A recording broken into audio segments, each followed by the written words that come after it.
Hey everyone, hope everyone's having a great day and having a great week and looking forward to doing some fun things this weekend. I'm not sure what weather you're going to have where you are, but it's supposed to be pretty nice here, so I'm looking forward to that.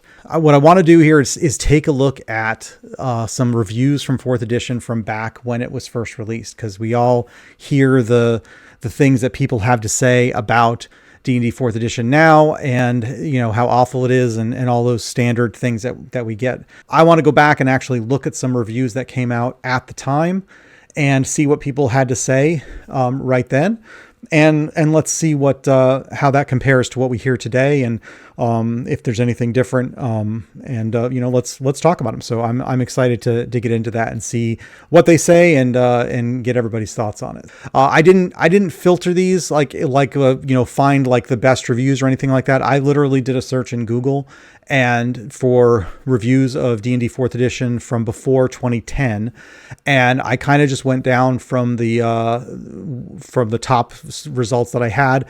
I skipped over a few that didn't look like they were written in a more formal review style, so I picked basically kind of the first 3 that looked like it was somebody who actually did a formal review. So before we get into it, please do subscribe to the channel if you're not already subscribed. Like the video, because that will definitely help with the algorithm. And if you want to help the channel in other ways, check out the description. I've got some affiliate links down there that you could use to helping out if you're going to be making some purchases at Noble Knight Games or Amazon and other places. And then there's some other things in there like the newsletter that you can also do to help me out, just to show your support. So please check that out as well. I really appreciate it. But most of all, I'm happy that everybody's here so we can have a nice conversation about this. So, all right, let's go ahead and get started. I'm going to flip over and we'll go to the first review that was on the list. So this one, I gotta get to the top here. This one is from a blog called Gnome Stew. They put together a good review, and you'll notice that this one is from June 6th of 2008. That is, aside from being the anniversary of D-Day, it is also the exact date that D&D 4th edition was released. The 3 core rulebooks were released on June 6, 2008. Just, the interesting thing about 4th edition is that it wasn't like the current games where we have months and months or even years of playtesting going on. It was announced in August of 2007 that they were going to be coming out with a new version. And I think there were maybe some leaks of different things along the way, but not really anything official. The first real glimpse at 4th edition was in May of 2008 when Keep on the Shadowfell was released, along with some quick start rules, but it was like 5 pages of rules and then pre-generated characters. So it was really just barely a glimpse at what was to come. So June 6, 2008 was the date that all 3 core rulebooks were released, and that was really the first glimpse anybody had into this game. So this review here, based on me looking through it, he basically stayed up and read through all of the books and wrote down his thoughts on each of the books, and he goes through each one and gives what he likes about them and some of the things. So let's take a look at it and see. So the first thing that I think this person's name is Martin has to say in looking at it is he's coming from it from a DM's perspective, which 4th edition is just a perfect game for 4th edition, for Dungeon Masters, because it is written for Dungeon Masters and provides really great tools for Dungeon Masters to create encounters and to run encounters and campaigns and everything. So that's the perspective he's coming from right off the bat. He says that he enjoys the layout of the books, starting with the player's handbook is the first one he's going to look at. And what he likes is that it's written like an instruction manual. He actually says that it's written as though it's a programmer's guide, like for HTML or PHP. And he actually likes that, which I think is something I've heard before from other people about 4th edition, that the rules are very clearly written. They're explained in a way where there's not a lot of fluff in there that you got to filter through. It's just, there's the rules, and And that's the way people like him. So I definitely appreciate that as well. He does mention the artwork, which I thought was interesting because a lot of people have complained about the artwork. I love the artwork in 4th edition. I think the artwork in 4th edition is wonderful. He does as well. He thinks the artwork, it looks good. Then he gets into the player's handbook, and he goes into each book in detail and talks about what he finds about each of them that he likes. So talking specifically about the player's handbook, he specifically calls out that he likes the fact that you have powers now, and that all of your core spells that a wizard would use are actually in the form of powers. So which makes it much simpler to use, and everything is now contained in the player's handbook for that class. So when you're a wizard, you go to the wizard section of the player's handbook, and all the stuff that you can do is contained right there. You don't have to flip back and forth to where the spells are and pull up other information. So he liked the layout that they had there for that. Lots of the simplification. So this is one that I've, it's one of the ones where you kind of go, you hear different things. Some people say it's too complicated. Other people say it's too simple. I think every single version of the game, I've heard people saying that stuff. Whether it's 3rd edition, 5th edition, 4th edition, or any of the prior editions, some are complaining that it's too hard to play. Other people saying that it's not detailed enough. So, but here he likes the simplifications. I think the powers were good. He likes how they simplified healing and how they simplified how much hit points you get at each level. The skill system was definitely knocked down by reducing the number of skills and how you become proficient in those skills. Opportunity attacks no longer require you to confirm your crit. So all really simple stuff that they took a lot of the complexity and got rid of it. So trying to scroll down. Oh, see, I kind of covered some of the things with like hit points and skills. The D20 mechanic. Oh, that was the other thing, is to talk about how you roll a D20 for everything in 4th edition. So there's no saving throws. You're actually doing a D20 against some other value. So you can do a check against armor class or against fortitude or reflex or will. And so that simplifies the attack process, because you don't have to say, what do I do for this particular power or thing? It's always going to be the same. So the mechanics of it are more streamlined, which you'd think would make the battles run a little bit faster, because you're not having to spend time thinking about what you actually have to do. It's the process is the same. He touches on the powers quite a bit, which I think obviously that's the biggest thing in the game. And I think he actually makes the point, that's the biggest impact on the game is the fact that they did these powers. I don't think anybody would argue with that assessment.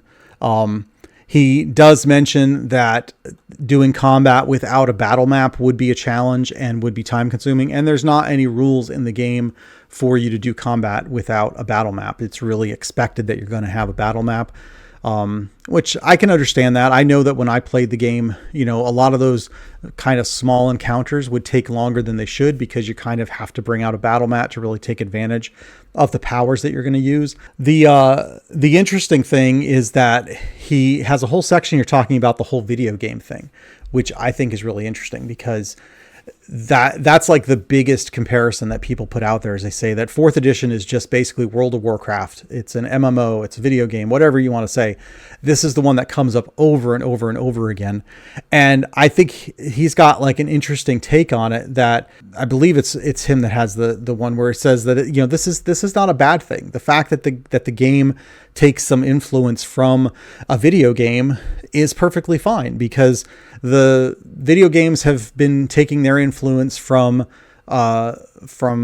tabletop role-playing games forever. So that's where they're based on. So it's only logical to think then that the tabletop role-playing games might take some influence from the video games, and it kind of goes in a cycle.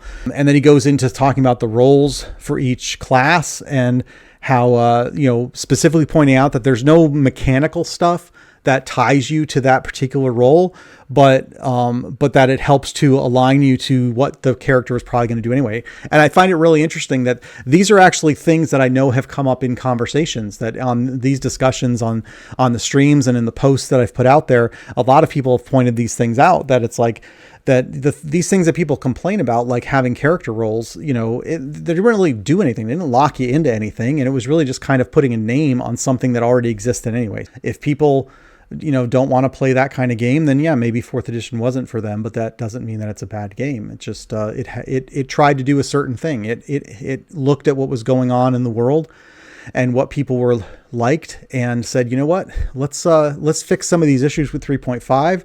Let's look at some of the things that people are liking from video games. Let's try to redo the rules so that they're really streamlined and people like them. And, and that's what we'll do. And so, and they did it. So, and then it turns out people didn't like that. So I know we can get into all the details of why that is, some other time, but, clearly a lot of the things that you hear today as complaints were recognized at the time, but I find it interesting that, particularly in this one, the complaint about it being video gaming is actually coming across as, that's not a big deal. And, but now if you hear people say it and it's like that was the thing that killed it. So, clearly that was not the case. So kind of going through all that, summarizing it, bottom line is he loved the layout of the books, the physical design. He loved the way that they were written, lots of white space, very clear text, easy to read.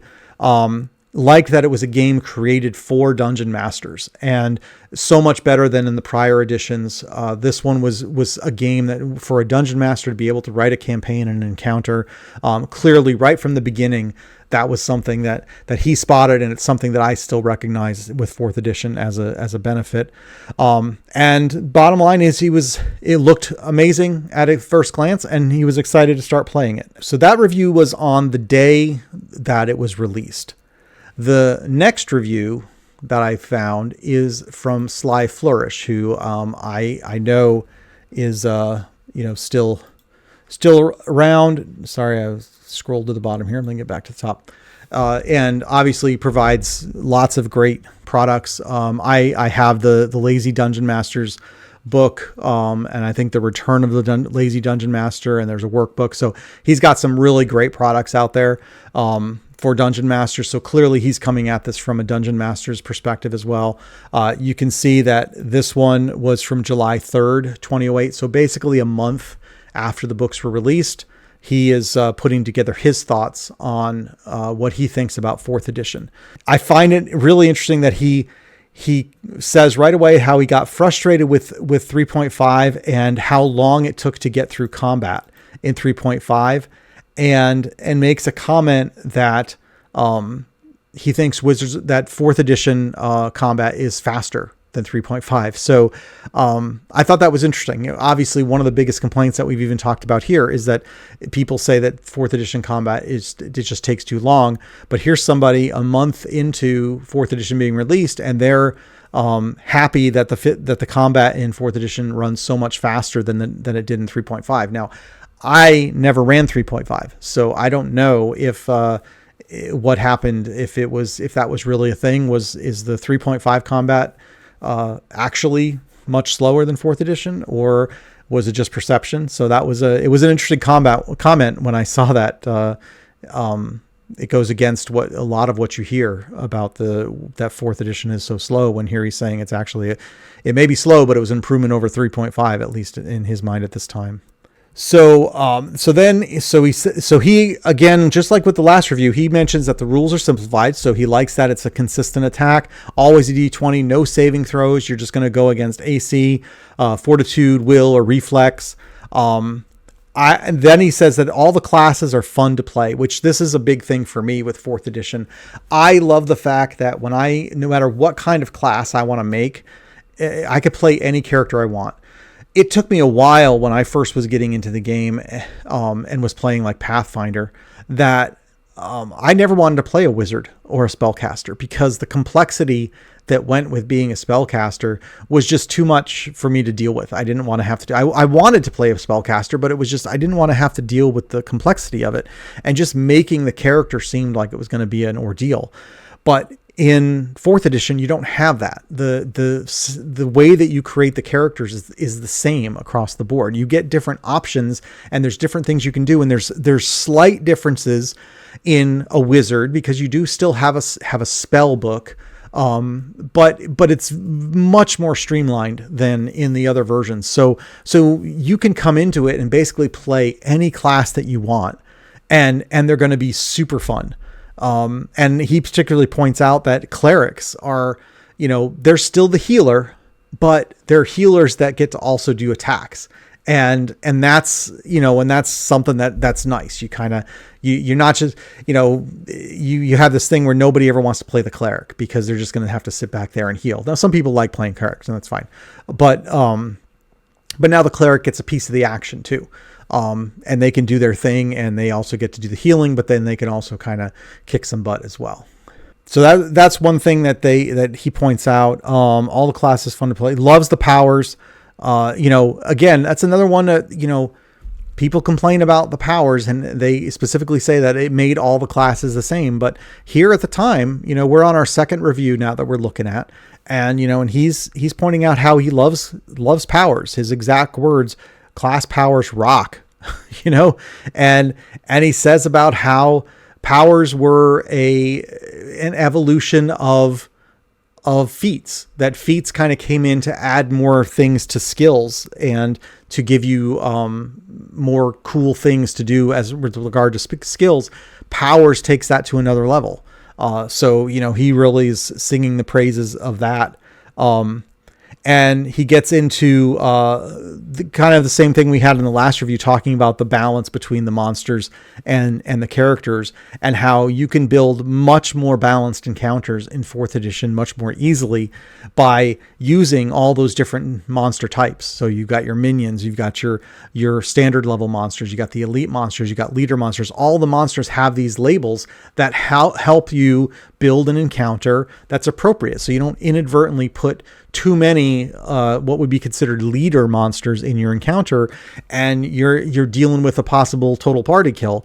This one with 4th edition, you break that out much more granularly so that you can build the encounters exactly the way that you want them to, and it more predictively plays the way that you want them to play. I don't know. In reading this particular part, he says players focus on their powers instead of digging into the minutiae of the rules.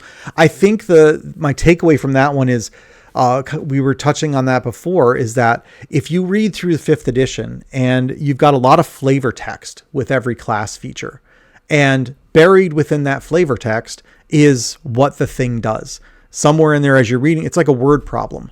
You read through what this particular class feature does, and buried in there is once every long rest you can roll a 1d4 and add it to your attack roll, amongst everything else. 4th edition separated those two things. Every power has a flavor text line at the top, and then is all the details of how to use it. So you could just completely ignore the flavor text and just do your own thing and describe it however you want, or just use that flavor text as a hint to help you describe it, a little more detail. But it's separate from the specifics, from the mechanics. You can just say, okay, here, I see exactly what this thing does. I don't have to try to read through and decipher by reading through all this other narrative as well. So that's kind of what he's pointing out here. It's something that I definitely appreciate for 4th edition, and something that he is appreciating as well. So that's the good. That's the things that he says that he likes in 4th edition. But then he does have a few things that he doesn't like. So he mentions that he doesn't like that every single attack requires an attack roll, because that implies that people are going to miss more often. And then when you miss, you kind of waste your turn, and then you got to wait for everything to come around again before you can try to do something else.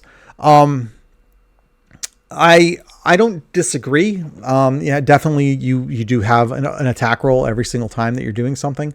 I certainly know that I've played games where my dice have been just stone cold the entire night. And I would roll and I get a 7, and then that's it. And then I got to wait and go all the way around again. And then I roll and I get a 6, and it's just, I seem to spend the entire night not doing anything because my dice just do not want to cooperate. So I don't know that that's something that's unique to 4th edition. I suppose you could argue that because you have to roll for everything, you're more likely to miss. The only example he gives is that, Magic Missile is one of those that always hits in other editions, whereas in 4th edition, pre-Essentials 4th edition, you actually had to roll to see if you could hit with Magic Missile. In the Essentials, they switched it back to being an automatic hit. And I know that there's other things that just kind of hit as well, but here in fourth edition, you're gonna have to roll. I don't know that it's significant enough to say that it makes a difference because, sure, maybe I'm less likely to hit, but I just don't know that it makes much difference. This next one I thought was interesting. He says that character creation is pretty complicated, and that you got all these modifiers that you got to keep track of, and the baseline statistics require a lot of page flipping. I've built quite a few characters on this stream, and I don't know that I've necessarily had to flip back and forth too much. Maybe, again, this review is being written only a month after the game was released. So, once you get a feel for it, it's not a big deal. I think he maybe makes a comment about that once you get some experience, it's fine. But just starting out, maybe it's a bear. I don't know that that's necessarily the case for me, but clearly that's his experience, is that it's a little more complicated. I personally feel that of the different versions of the game, all of fourth edition's character creation process is amongst the easiest to do because the class setup is so similar between every class. It's just the same steps that you're following, the choices that you're making. It's the same process that you get different options, but the process you follow is the same. So I kind of disagree with that assessment.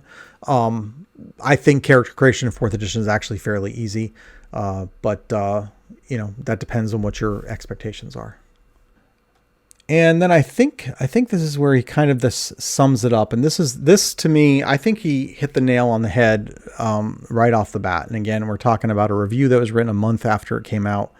And he points out some specific complaints that he's already heard about it. And he mentions that on Amazon, a month later, the game was getting customer ratings of 3 stars out of 5. So clearly overall, the community was still kind of, middle of the road on fourth edition. Because that's what the reviews that people were leaving for the book.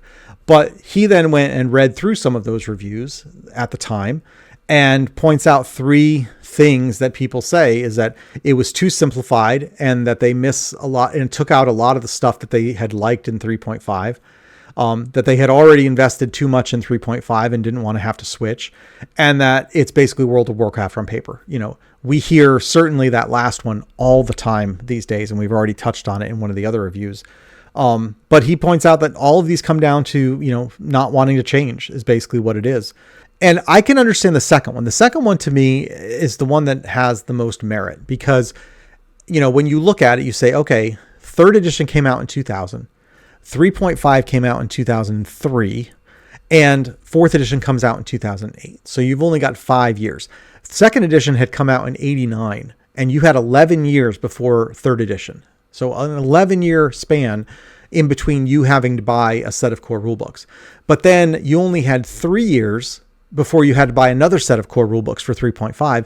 And then 5 years where we're expecting you to buy fourth edition books.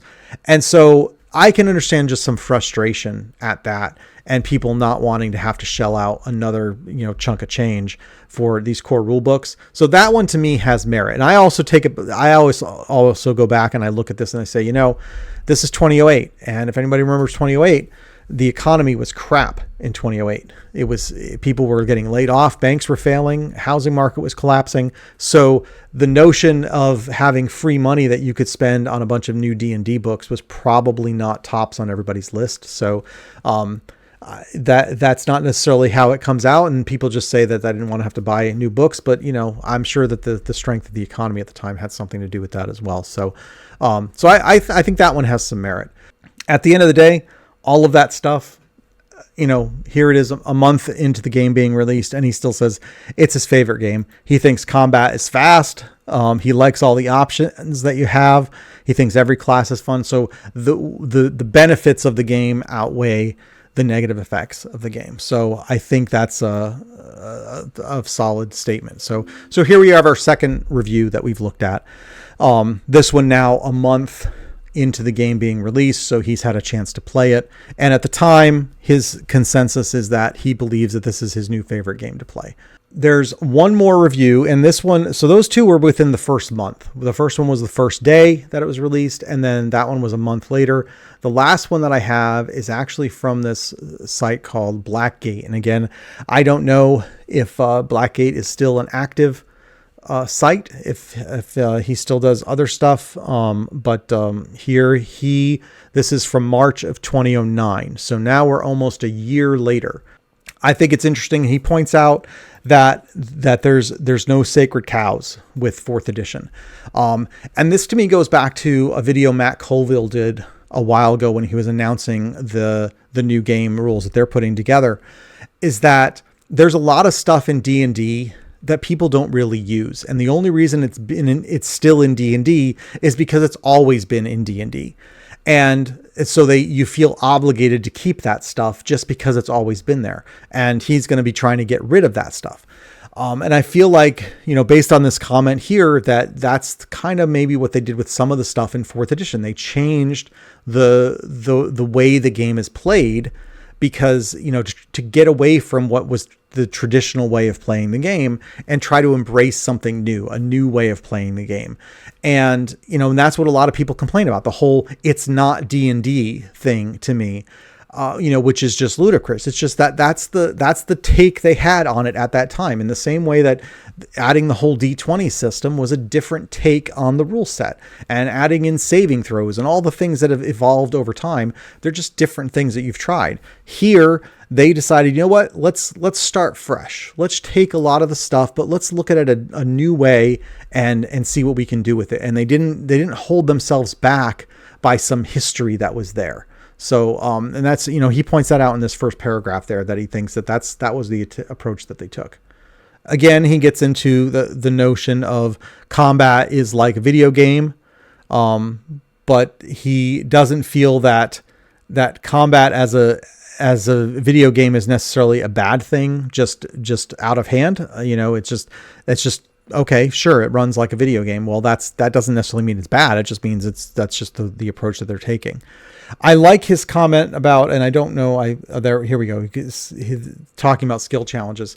And I know we keep circling around to skill challenges, seems like every time, but I like his comment that skill challenges are designed to be skill challenges. So what ends up happening is that you're putting together this encounter that kind of comes across as like a mini game. It's not natural. If you have a role-playing encounter where you have to try to negotiate with the guard at the gate to let you in, then if you just do that as a role-playing encounter, you just kind of go with it and you have an idea of what some of the difficulties that it's going to present to the party, and then they have to come up with ways to solve it, then it just feels natural. But with a skill challenge and the way that they're written for 4th edition, it almost seems like the intention is that you stop the game, and now we're going to go off to the side and we're going to do this little skill challenge mini game for a little bit. And then once we're done with that, then we'll go back to the main game. So that was his take on it, which I thought was interesting. And I don't necessarily disagree with it. I think that is a pretty good take, that again, the idea of skill challenges is nice, but the way that they're put together is a little bit clunky. So anyway, I thought that was a pretty good take. Again, he goes into character roles. This one, he specifically points out that this is, again, a video I had made about character roles, is that this is what characters do anyway. If you're a rogue, why are you a rogue? Well, you're a rogue because you want sneak attack. Why are you a barbarian? You're a barbarian because you want to rage. There's certain things that you want to do as those characters. And no matter what else you get, at the end of the day, the rogue is going to try to use sneak attack. And they may have other things that they can do, but it will always come down to sneak attack. And so the fact that 4th edition simply put a label on that role and said that the rogue is a striker. And, that was, oh my goodness, what are you doing? Why are you forcing me into this box? It's like, well, nobody forced you into the box. That's just how those characters are played. A rogue is generally played this way. And we just are now putting a name on it so that we can make it easier as you're building your encounters and building your party to better understand what the distribution needs to be. And so, if you know that you're trying to build a party and you've got a defender, a striker, a controller, and a leader, great. You've built the party that's well balanced. But if you don't have those labels and you're trying to just speculate that my cleric, my party that consists of 3 clerics and a wizard is somehow a balanced party, well, okay, then that's the chance you take. But so anyway, I find it interesting. He points out something that that the roles are they're just how people play those anyway, and it just puts a label on it. And I guess people don't like labels. So he then gets into the whole MMO, and this is where he actually says, to those complaining that it's too much like an MMO, he asks, why is that bad? That just because it feels like, an MMO does not mean that it is bad. Just because you don't like this rule does not mean that it's bad. Just because it doesn't do this very well does not mean that it's bad. The same applies whether it's 4th edition, 5th edition, 3rd edition, 1st edition, whatever it is. Every game will have good things and bad things. And so there's no way that you can claim that just because one of them does or doesn't do something, that is the deal breaker for everybody. Maybe it is for you, but not for everybody. All right, there we are. That is the 3 reviews that I did my search and I came up with. So we had the first one was the day that D&D 4th edition was released. The next one was a month later, and then this one was a full year later. And I think what I find interesting in looking at these is that one, these aren't just the Amazon reviews of just people, putting their 2 cents in. These are people who took the time to actually write up a full, meaningful review of them. And what I find remarkable in them is that all 3 of them are very similar in the things that they liked and the things that they weren't crazy about. But in all cases, they acknowledge that no game is perfect. And despite some of the limitations that 4th edition has, they still love playing the game. And the things that we hear the most about these days about how it's like a video game, all the classes were the same, it was way too rigid, all these things that we keep hearing today as things that are bad about 4th edition. If you look at these reviews, what we see is that those things were not referred to as bad. They were acknowledged that they exist, but people looked at them and said, but that's fine. But those things make the game good. Those are things that we took elements from video games and applied it to a role-playing game. Awesome. Those are some great things that we pulled from those video games. There was a reason people like playing them in the video games. Now I get to do them on the tabletop, and, we took the classes and we really simplified how you build those classes. And we made it real streamlined, so it's really simple to create your characters. We made it so it's really focused on the dungeon master and that they can build encounters and campaigns really easily, and they can run the games really easily. So everything that I see consistently in all 3 of these reviews is that a lot of the stuff that people complain about today and say as bad were actually considered good things at the time. I had a great time today. Appreciate everybody's feedback and input into everything. So I hope you had a great time as well. I guess we will end it there. And until next time, I hope everybody has a great week, great weekend, and we will see you again next week. Thank you, everybody. Take care.